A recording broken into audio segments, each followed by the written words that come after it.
लगभग आधे समय के बाद 10:53 से 11:09 के बीच में परीक्षा केंद्र से कोई फ़ोटो खींच करके भेजा गया, जिसकी सूचना आर्थिक अपराध को मिली।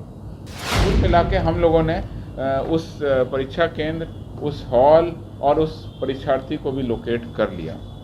कुछ क्वेश्चन को सॉल्व करने वाले लोगों के पास भेजा था, उसमें से भी एक अरेस्ट हो गया और एक और व्यक्ति था जो अगले दिन परीक्षा देने जा रहा था, उसको भी अरेस्ट कर लिया। तो इस प्रकार से 4 व्यक्तियों को अरेस्ट कर लिया है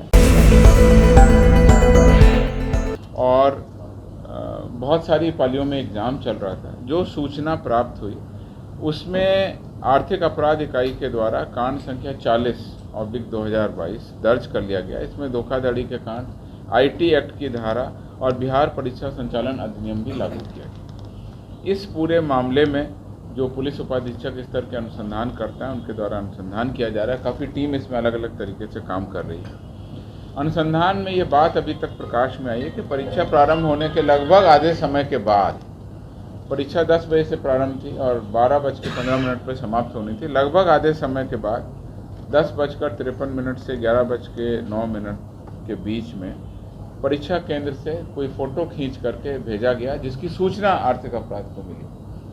उस सूचना पर जैसे ही आर्थिक अपराध इकाई की टीम ने काम करना शुरू किया, तो बहुत सारे ज़िलों में जो बहुत सारे परीक्षा केंद्र हैं, उन सभी में से वो ज़िला आइडेंटिफाई किया तो पता चल गया कि ये मोतिहारी ज़िले से लीक हुआ है। फिर ये पता चल गया कि शांति निकेतन जुबली स्कूल से ये लीक आउट हुआ है और उसमें उस कमरे का पता चल गया, क्योंकि उस फोटोग्राफ में कुछ ऐसे इंडिकेशन थे जिससे ये पता चल गया कि उस कमरे से लीक हुआ।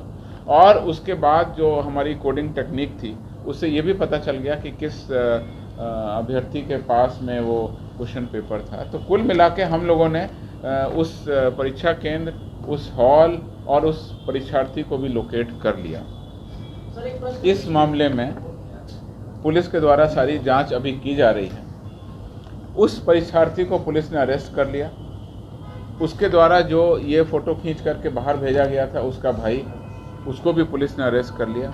उसने कुछ क्वेश्चन को सॉल्व करने वाले लोगों के पास भेजा था, उसमें से भी एक अरेस्ट हो गया और एक और व्यक्ति था जो अगले दिन परीक्षा देने जा रहा था, उसको भी अरेस्ट कर लिया। तो इस प्रकार से 4 व्यक्तियों को अरेस्ट कर लिया है और ये जो प्रकरण है वो एक कमरे से संबंधित और एक व्यक्ति से संबंधित अभी तक प्रतीत होता है।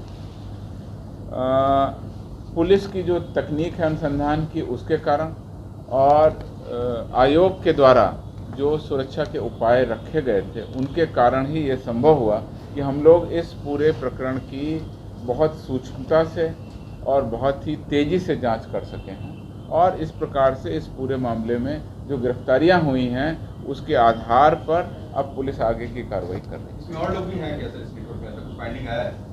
जो अभी तक मामला प्रकाश में आया है वो ये नकल कराने का एक सीमित प्रयास है कि मुझे क्वेश्चन पेपर मिल गया, मैं क्वेश्चन पेपर को बाहर भेजूं और उसके बाद में मुझे कहीं से आंसर मिल जाए। इसमें उसने मोबाइल फ़ोन का यूज़ किया है और उसने कुछ तकनीक भी यूज़ की है।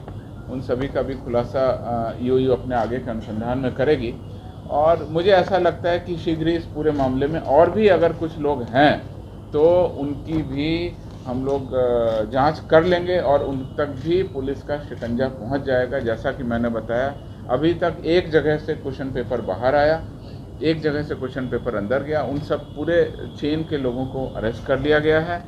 जहां तक इन्विजिलेटर, परीक्षा केंद्र और परीक्षा के जो सुपरिटेंडेंट, जो केंद्राधीक्षक वगैरह होते हैं, उनकी भूमिका की भी जांच आर्थिक अपराध इकाई सूक्ष्मता से कर रही है। अभी तक उनके विरुद्ध में कोई ऐसा साक्ष्य नहीं है कि उनकी मिलीभगत से ऐसा हुआ हो, लेकिन पुलिस हर मामले पर जांच कर रही है और उनका जो जांच करने का तरीका है वो बहुत ही गहन है।